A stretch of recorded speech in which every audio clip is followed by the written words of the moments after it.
Good morning students. आज आपकी जो क्लास चलेगी वो सैनिक स्कूल से रिलेटेड चलेगी, जिसकी फॉर्म भरने की लास्ट डेट 30 तारीख है। और सभी को बता दिया जाता है कि सैनिक स्कूल में जो भी बच्चा फॉर्म भरने वाला है वो जल्दी से जल्दी फॉर्म को भर दें, जिसकी लास्ट डेट कितना है, 30 तारीख है। और इसका जो पेपर होगा वो या तो दिसंबर में होगा या फिर जाके जनवरी में होगा। ठीक है बच्चों, जितना हो सके जल्दी से जल्दी करो। ठीक है, कोई ऐसा बच्चा ना हो जो फॉर्म फिल करने में पीछे रह जाए या जिसका फॉर्म ना भरा जाए, क्योंकि बहुत से बच्चे बहुत दिनों से मेहनत कर रहे हैं और उनको लगता है कि फॉर्म भर जाएगा, लेकिन ऐसा होता है लास्ट टाइम उनका ना फॉर्म नहीं भरा जाता, क्योंकि साइटें बिजी हो जाती हैं। जब साइटें बिजी हो जाती हैं तो उनका फॉर्म रह जाता है। तो मैं आपसे यही कहना चाहता हूं कि अपना फॉर्म जल्दी से जल्दी भर दें। ठीक है, तो आपको कुछ जीके के महत्वपूर्ण क्वेश्चन बताए जाएंगे। ठीक है, तो ये सभी बच्चे ध्यान रखना, सिर्फ और सिर्फ सैनिक स्कूल। ठीक है बेटा, तो ये जो सैनिक स्कूल के क्वेश्चन है मैं आपको बता देता हूं, और मेरी तरफ से सभी बच्चों को good morning, all the best. सभी बच्चे अच्छे से अपनी तैयारी करें और पेपर को क्लियर करें। तो चलते हैं। तो सैनिक स्कूल का देखो जो बैच है,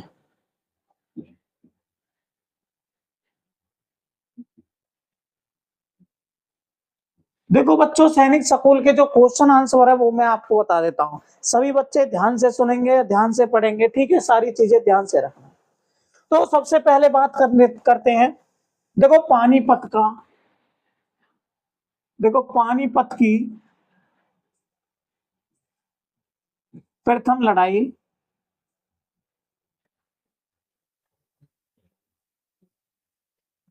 कब हुई। देखो पानीपत की पहली लड़ाई हुई थी 1526 ईस्वी।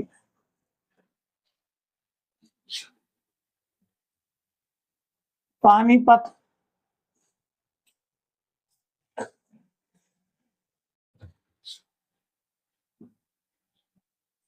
पानीपत की दूसरी लड़ाई कब हुई। देखो पहली हुई थी 1526 में और दूसरी हुई थी 1556 ईस्वी में। देखो पानीपत की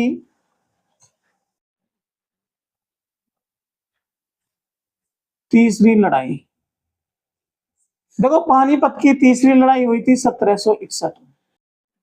देखा जाए सबसे महत्वपूर्ण लड़ाइयों में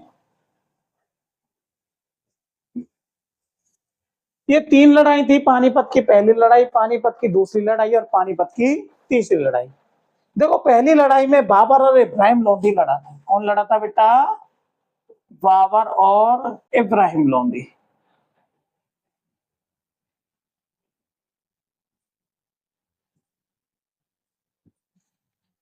ये बहुत ही इंपॉर्टेंट है और ये सभी बच्चे ध्यान पूर्वक सुनना। क्वेश्चन कम रहेंगे लेकिन अच्छे वाले क्वेश्चन रहेंगे।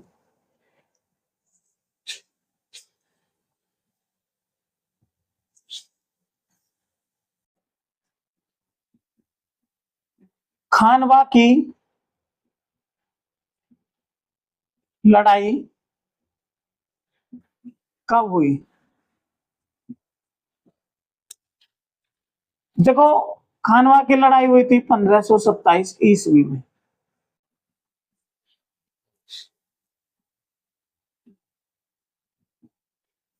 चंदेलों की लड़ाई कब हुई? देखो बच्चों चंदेलों की लड़ाई हुई थी 1528 ईस्वी में।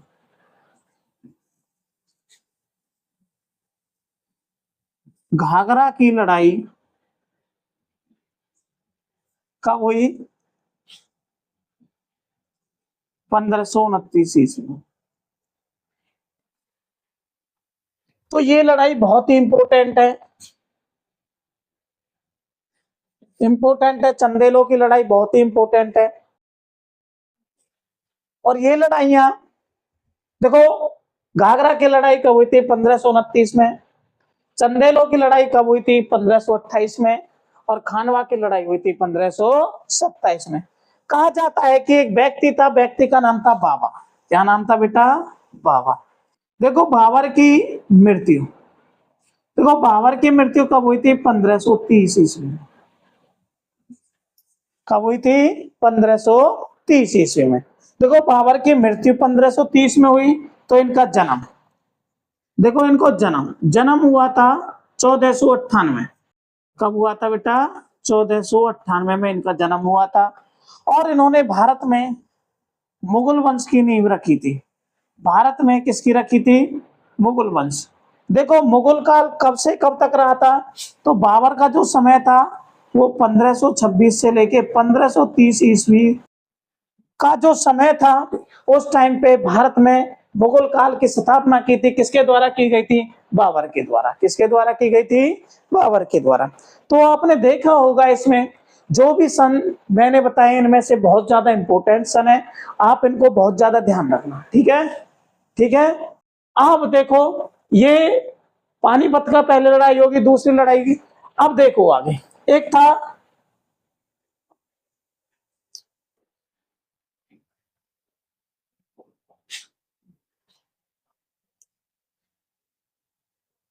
तराइन की लड़ाई। देखो तराइन की,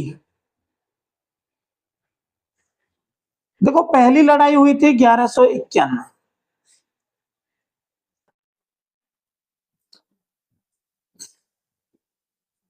तराइन की दूसरी लड़ाई ये हुई थी बेटा 1192। देखो 1191 और 1192, देखो 1191 कौन? पृथ्वीराज चौहान, गौरी और पृथ्वीराज चौहान। गौरी और पृथ्वीराज चौहान, दोनों लड़ाइयां गौरी और पृथ्वीराज चौहान के बीच लड़ी गई थी। तराइन की पहली लड़ाई 1191 में लड़ी गई थी गौरी और पृथ्वीराज चौहान के साथ, और तराइन की दूसरी लड़ाई लड़ी गई थी 1192 में गौरी और पृथ्वीराज चौहान के साथ। देखो पहली लड़ाई में कौन जीता? चौहान। पहली लड़ाई में कौन जीता? चौहान। और दूसरी लड़ाई में कौन जीता था? गौरी। ठीक है, पहली में चौहान जीत गया था और दूसरी में कौन जीत गया था? गौरी जीत गया था। ठीक है, तो ये बच्चे आपको ध्यान रखना है, बहुत इंपॉर्टेंट सन है आपके लिए। ठीक है, ये चीजें आपको ध्यान रखना है। ठीक है बच्चों, अब देखो ये तो अभी एक नॉर्मल था, अब चलना है, सारे सन एक साथ आपको बताए जाएंगे, सिर्फ ध्यान से सुनना है सारी चीज।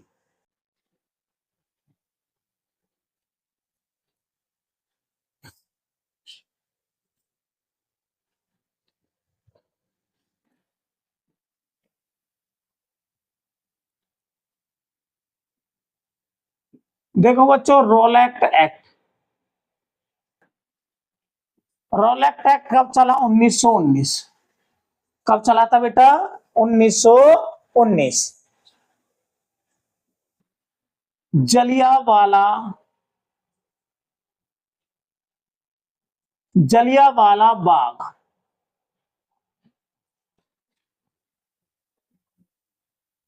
हत्याकांड, जलियांवाला बाग हत्याकांड कब हुआ था? 13 अप्रैल 1919।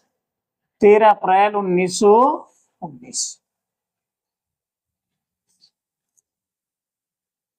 देखो चंपारण आंदोलन, चंपारण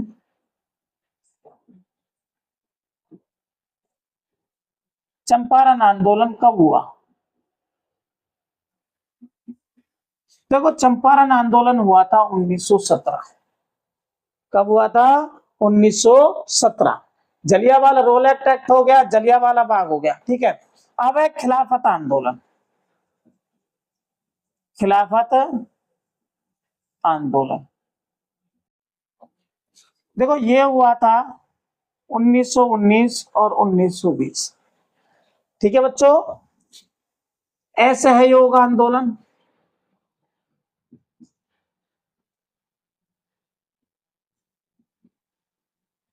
असहयोग आंदोलन कब चला? देखो असहयोग आंदोलन चला था 1920। कब चला था? 1920 में। चोरी चोरा, चोरी चोरा आंदोलन ये कब हुआ था? ये हुआ था 1922। कब हुआ था? 1922 में। काकोरी कांड, काकोरी कांड हत्या या काकोरी हत्याकांड, ठीक है, काकोरी हत्याकांड ये कब हुआ था? 1925 में, ठीक है। महाड़ सत्याग्रह चला, देखो महाड़ सत्याग्रह चला था 1927 में, और चलाने वाले व्यक्ति का नाम था भीमराव अंबेडकर। किसने चलाया था? बाबा भीमराव अंबेडकर ने चलाया था। देखो एक होता है बेटा दांडी मार्च, एक होता है दांडी मार्च, दूसरा होता है नमक कानून, और एक है सविनय अवज्ञा आंदोलन। सविनय अवज्ञा आंदोलन।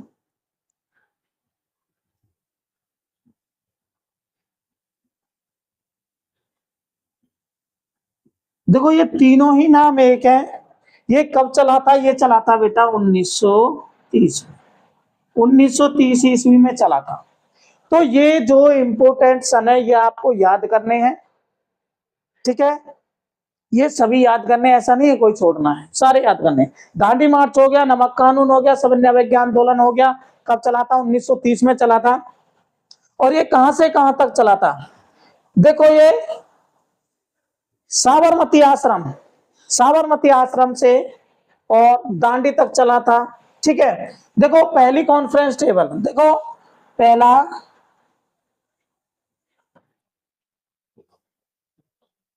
गोलमेज सम्मेलन कब हुआ? देखो पहला गोलमेज सम्मेलन हुआ था 1930 में। यहीं पे लिख देता हूं मैं दूसरा। दूसरा गोलमेज सम्मेलन कब हुआ था? यह हुआ था बेटा 1931 में। तीसरा गोलमेज सम्मेलन कब हुआ था? यह हुआ था 1932 में। पहला गोलमेज सम्मेलन कब हुआ था? 1930 में। दूसरा गोलमेज सम्मेलन कब हुआ था? 1931 में। और तीसरा गोलमेज सम्मेलन कब हुआ था? 1932 में।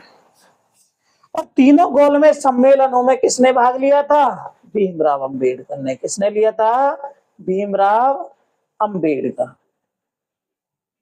कहा जाता है ऐसा कि तीनों गोलमेज सम्मेलनों में किसने भाग लिया था? भीमराव अंबेडकर ने लिया था, ठीक है ना। ये सभी बच्चे आप ध्यान रखोगे कि सबसे इंपॉर्टेंट चीज क्या है इसमें। देखो सबसे इंपॉर्टेंट चीज है सन। सन में से भी एक दो क्वेश्चन अपने आ जाते हैं, और सभी को कैसे याद करने हैं। रॉलेट एक्ट कब हुआ था? 1919। रॉलेट एक्ट कब हुआ था? 1919। जलियांवाला बाग हत्याकांड कब हुआ था? 13 अप्रैल 1919। कब हुआ था? 13 अप्रैल 1919। खिलाफत आंदोलन कब हुआ था? 1919 और 1920, ठीक है बच्चों। चोरा चोरी आंदोलन कब हुआ था? चोरा चोरी आंदोलन हुआ था 1922। और ये 1922 की घटना बहुत ही बेहतरीन घटना थी। और इस घटना में क्या होता है, गोरखपुर में एक पुलिस थाने को आग लगा दी जाती है, और उसमें 22 पुलिसकर्मी होते हैं जिनको जिंदा जला दिया जाता है, ठीक है। ये ध्यान रखना, आपको देखना होगा, बहुत ही मोस्ट इंपोर्टेंट है। क्या है? मोस्ट इंपोर्टेंट क्वेश्चन है, आप देख लेना, ठीक है। ऐसे योग आंदोलन है, चोरा चोरी हत्याकांड है, काकोरी कांड है, ये दांडी मार्च, ठीक है। ये सभी बच्चे इसको ध्यान रखना है। देखो आगे चलते हैं अभी। देखो फॉरवर्ड ब्लॉक एक थी, फॉरवर्ड ब्लॉक। देखो फॉरवर्ड ब्लॉक की स्थापना किसने की थी? व्यक्ति का नाम था सुभाष चंद्र बोस। क्या नाम था? सुभाष चंद्र बोस। कब की थी? ये की थी 1939। 1939 में क्या की थी इन्होंने, फॉरवर्ड ब्लॉक की स्थापना की थी। देखो देखो पहली बार पाकिस्तान की मांग, पहली बार पाकिस्तान की मांग देखो कब की गई थी बेटा, 1940 में। कब की गई थी, 1940 में। देखो दूसरा दूसरा विश्व युद्ध लड़ा गया, ये लड़ा गया था 1939 से 1945। 1939 से और 1945 के मध्य दूसरा विश्व युद्ध लड़ा गया, और उसी से इससे पहले एक युद्ध हुआ था, प्रथम विश्व युद्ध। देखो प्रथम विश्व युद्ध लड़ा गया था 1914 से 1918। कब तक लड़ा गया था बेटा, 1914 से 1918 तक प्रथम विश्व युद्ध लड़ा गया था, और दूसरा विश्व युद्ध कब लड़ा गया था, 1939 से 1945। होता क्या है, जब भारत छोड़ो आंदोलन, देखो भारत छोड़ो आंदोलन चला, देखो भारत छोड़ो आंदोलन चला था 1942। भारत छोड़ो आंदोलन कब चला था, 1942। ठीक है बच्चों।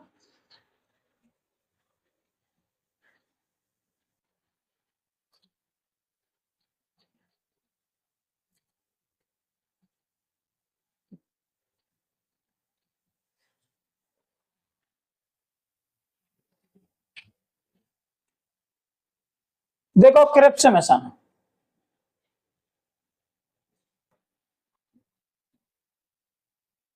देखो क्रिप्स मिशन कब हुआ था, 1942। ठीक है। देखो निर्वाचन आयोग बना 1946। निर्वाचन आयोग कब बना था, 1946।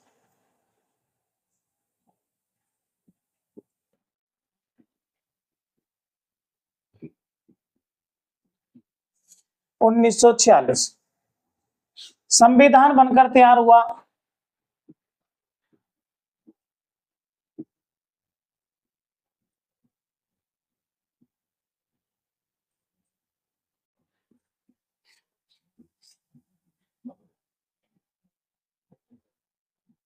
26 नवंबर 1949।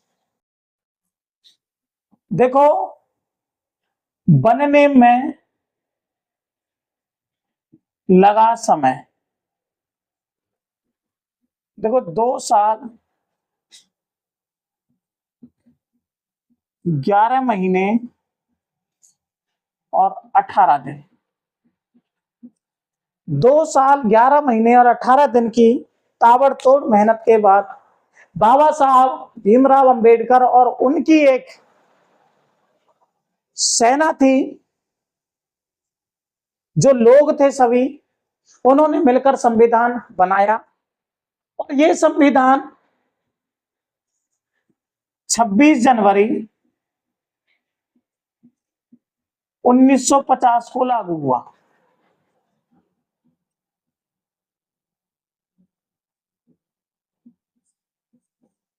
26 जनवरी 1950 को क्या हो गया था, लागू हो।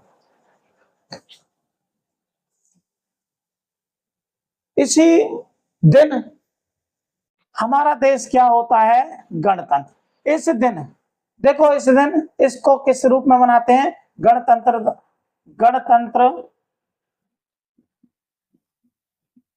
दिवस के रूप में इस दिन को मनाया जाता है।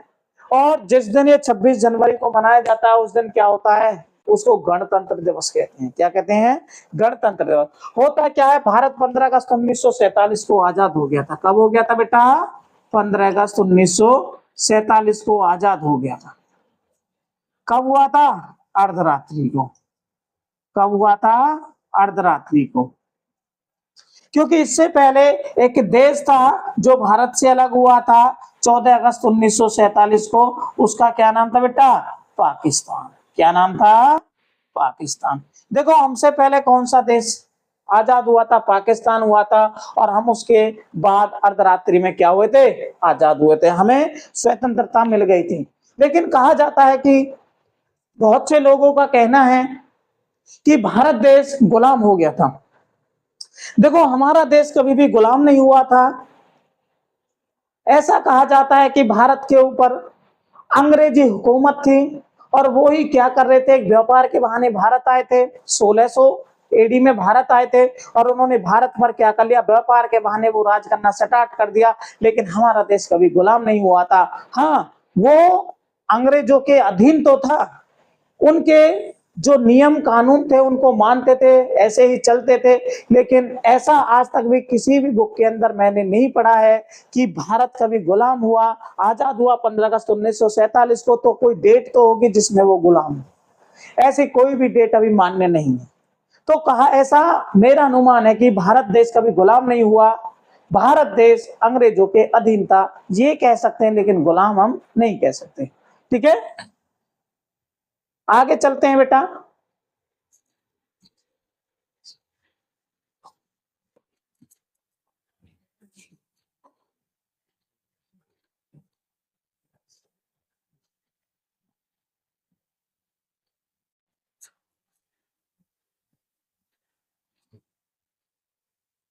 देखो आपके लिए बहुत ही अच्छे क्वेश्चन आए हैं और ये बच्चे सभी अपना क्वेश्चन लिख लेना, याद कर लेना। ठीक है, देखो आपने देखा होगा हमारे पास क्या है, देखो संयंत्र केंद्र, ऊर्जा संयंत्र केंद्र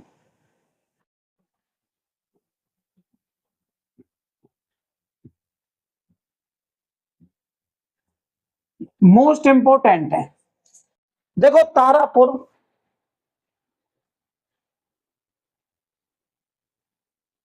ऊर्जा संयंत्र केंद्र, देखो तारापुर ऊर्जा संयंत्र केंद्र पड़ता है अपना, कहां पड़ता है बेटा? महाराष्ट्र के अंदर। कहां पड़ता है? महाराष्ट्र के अंदर पड़ता है। देखो यह है भारत का पहला परमाणु।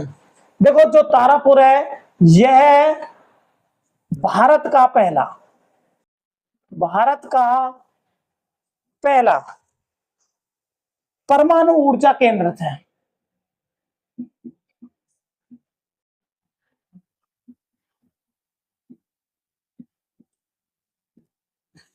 जो तारापुर ऊर्जा संयंत्र केंद्र है महाराष्ट्र के अंदर, कहा जाता है भारत का पहला परमाणु ऊर्जा केंद्र है। ठीक है, दूसरा है रावत भाटा परमाणु ऊर्जा केंद्र। देखो रावत भाटा परमाणु ऊर्जा संयंत्र केंद्र, देखो ये पड़ता है अपना राजस्थान के अंदर।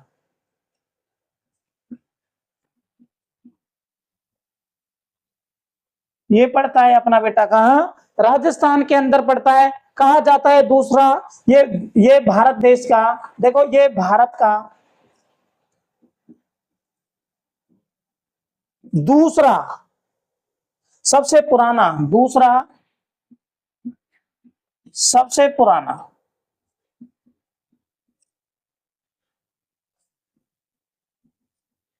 संयंत्र केंद्र है। बहुत ही इंपॉर्टेंट क्वेश्चन है, सभी बच्चे बहुत ध्यान से एक एक अक्षर सुने, समझें, लिखें और बार बार उनका अध्ययन करें। रटना नहीं है, सिर्फ समझना है। और समझने से ही सारी चीजें क्या हो जाती है, याद हो जाती है। जो समझने से सारी चीजें याद हो जाती है ना बेटा, वो रटने से नहीं होती। आप रटने से भूल जाते हो, लेकिन समझने से नहीं भूल पाते। देखो आगे है, नेक्स्ट है कुंडन कूलम। देखो कुंडन कूलम परमाणु संयंत्र केंद्र कहाँ है बेटा? ये पड़ता है अपना तमिलनाडु में। ठीक है, देखो भारत का सबसे बड़ा, भारत का सबसे बड़ा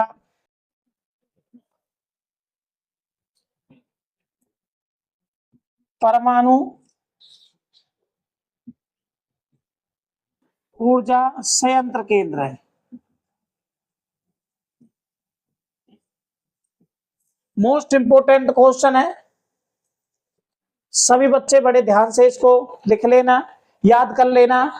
ठीक है, कुंडलकुलम ऊर्जा संयंत्र केंद्र कहाँ है बेटा? तमिलनाडु के अंदर है, और ये भारत का सबसे बड़ा परमाणु ऊर्जा संयंत्र केंद्र है। ठीक है, अरे ठीक है बच्चों, अब देखना ये है, ये किसके सहयोग से बनाया गया था? देखो यह है रूस के सहयोग से बनाया गया था।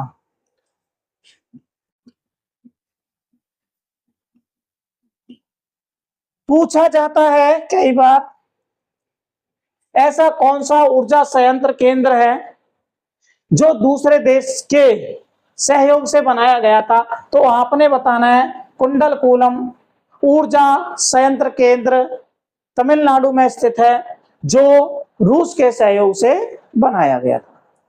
आगे है केंगा। केंगा परमाणु ऊर्जा संयंत्र केंद्र। देखो केंगा है बेटा आपका कर्नाटक में। कहां पे है? कर्नाटक में।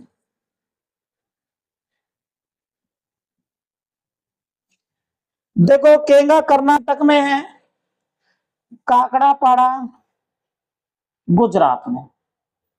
कहा है बेटा? गुजरात में।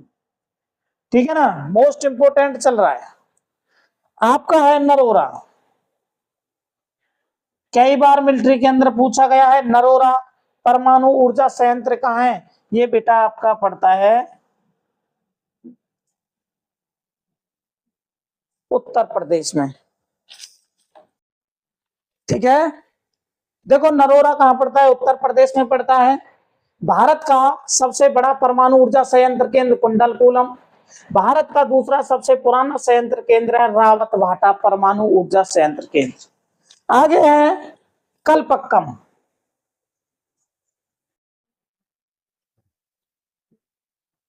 देखो कलपक्कम ऊर्जा संयंत्र केंद्र आपका कहां पड़ता है? ये पड़ता है आपका तमिलनाडु में। कहां पड़ता है बेटा? तमिलनाडु में, कलपक्कम। आगे है जिसे मद्रास एटॉमिक पावर स्टेशन के नाम से भी जाना जाता है। देखो ये कलपक्कम है ना, इसे मद्रास एटॉमिक पावर प्लांट के नाम से भी जाना जाता है।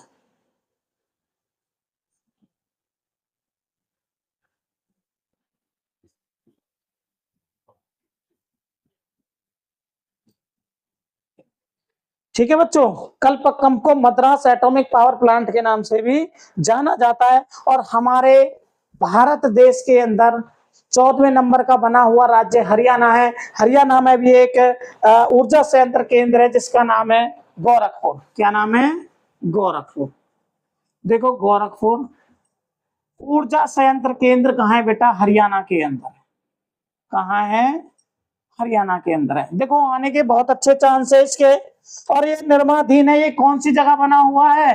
ये फतेहाबाद, अपना हरियाणा के फतेहाबाद में बना है। इसका निर्माण देखो निर्माणाधीन हो रहा है। ठीक है ना, अभी पूर्ण तरीके से हो चुका है। ठीक है, तो सबसे मोस्ट इंपोर्टेंट की अगर बात की जाए तो अपना जो गोरखपुर परमाणु ऊर्जा संयंत्र केंद्र है वो कहाँ पड़ता है? हरियाणा के अंदर पड़ता है। देखो आपको ध्यान रखना है, तारापुर ऊर्जा संयंत्र केंद्र कहाँ? महाराष्ट्र में, और ये भारत का पहला परमाणु ऊर्जा संयंत्र केंद्र है। दूसरा है रावतभाटा परमाणु ऊर्जा संयंत्र केंद्र का राजस्थान के अंदर, ये भारत का दूसरा सबसे पुराना संयंत्र केंद्र है। तीसरा है कुंडलकुलम परमाणु ऊर्जा संयंत्र केंद्र का तमिलनाडु में, और यह भारत का सबसे बड़ा परमाणु ऊर्जा संयंत्र केंद्र है। ये किस देश के सहयोग से बनाया गया था? ये बनाया गया था रूस के सहयोग से। नेक्स्ट केंगा परमाणु ऊर्जा संयंत्र केंद्र का कर्नाटक में। काकरापाड़ा कहाँ पड़ता है बेटा? गुजरात के अंदर पड़ता है। नरोरा उत्तर प्रदेश में पड़ता है। कलपक्कम तमिलनाडु में पड़ता है। और इस कलपक्कम को मद्रास एटॉमिक पावर प्लांट के नाम से भी जाना जाता है। तो ये सभी बच्चे ध्यान देंगे। इधर साइड जो ये क्वेश्चन है और आपको सन बताए गए हैं। इनको याद कर लेना, बहुत इंपॉर्टेंट है। धीरे धीरे याद करना, रटने की जरूरत नहीं है। और मैं आपको यही बात कहना चाहता हूं कि आप कोई भी काम करो तो बहुत ही आसानी से करो, ठीक है। किससे करो बेटा? बहुत ही आसानी से करो, ठीक है। तो आपको इन चीजों का बड़ा ध्यान रखना है, इन चीजों का क्या करना है बेटा? बड़ा ध्यान रखना है, ठीक है। ओके।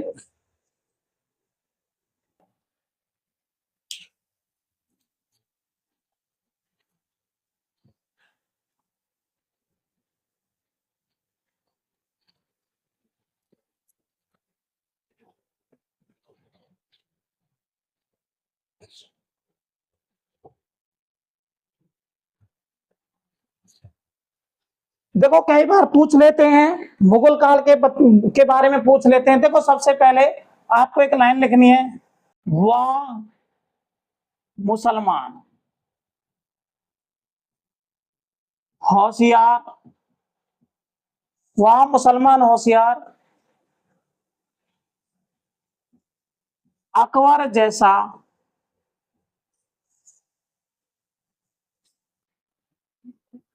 शहंशाह और कोई नहीं बहादुर।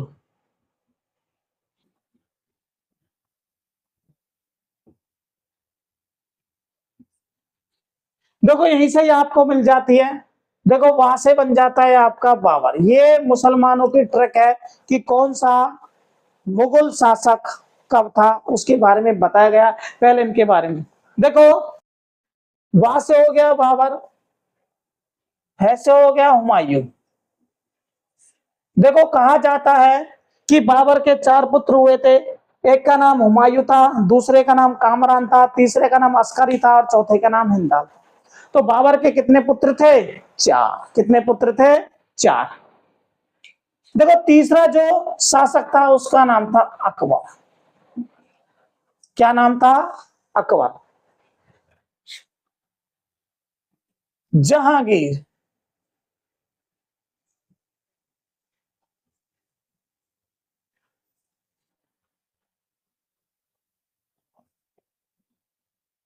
शाहजहां,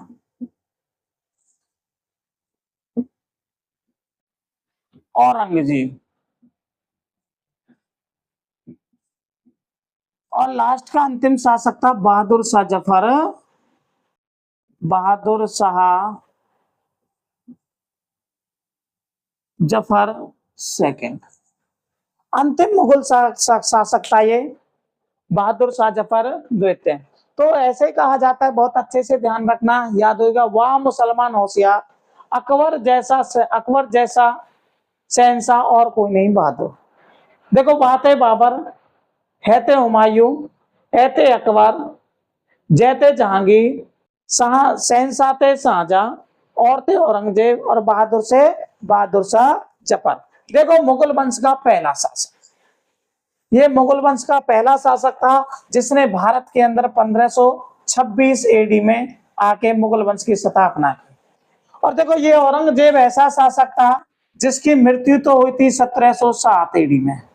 कब हुई थी? 1707 एडी में हुई थी। इसका जन्म हुआ था 1618 एडी में।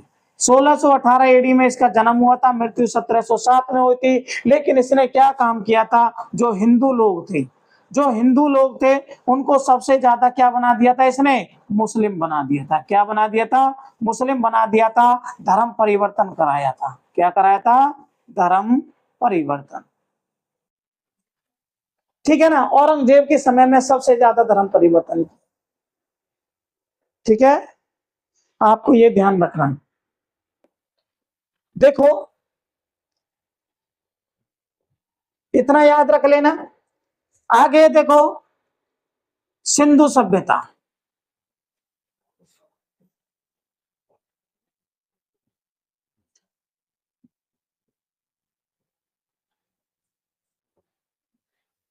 देखो सिंधु सभ्यता का कार्यकाल, देखो बहुत सी ऐसी बुक है, कभी किसी में दे रखा है 2600 बीसी से 1900 बीसी, कहीं पे दे रखा है 2350 से 1750। देखो हमने पढ़ा है 2300 बीसी से 1750 बीसी का जो समय था, इसमें सिंधु सभ्यता का कार्यकाल रहा, और सिंधु सभ्यता 7 बार बसी और 7 बार ही क्या हो गई थी, उजड़ गई।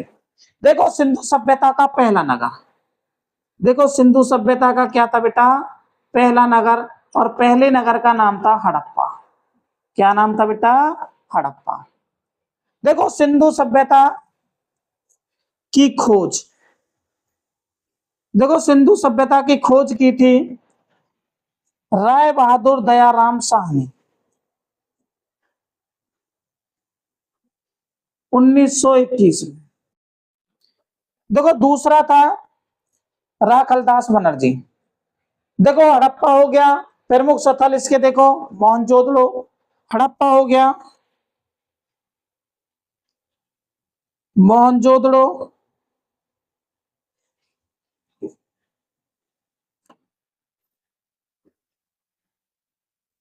प्रमुख स्थल राखी गढ़ी,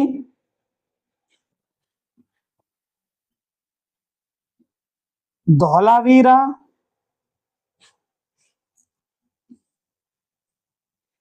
रोपड़,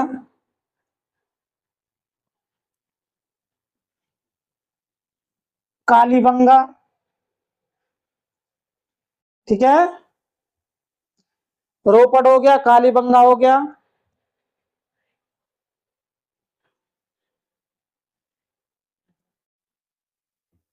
चहुंदड़ो,